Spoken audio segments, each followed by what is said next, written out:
This is the moment in March 1974 when Lieutenant Hiro Onoda finally walked out of the Philippine jungle. 29 years after the end of World War II.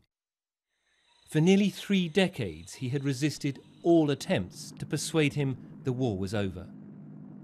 Leaflets were dropped from the air, messages broadcast over huge megaphones, all to no avail. Finally, his wartime commander flew to the Philippines, walked into the jungle, and ordered Lieutenant Onoda to surrender. Many years later, he explained why he'd resisted so long.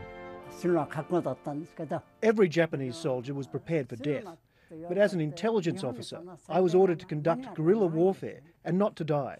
I had to follow my orders, as I was a soldier.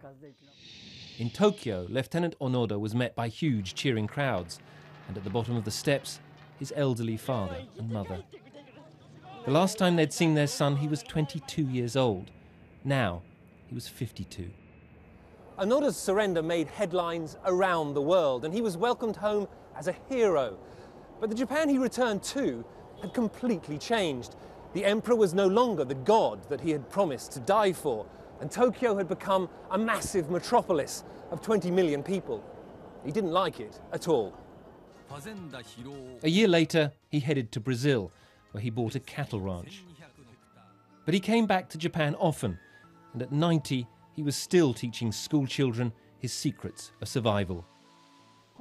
Lieutenant Onoda was the last relic of another age. To some a fanatic, but to many more a hero. Rupert Wingfield-Hayes, BBC News in Tokyo.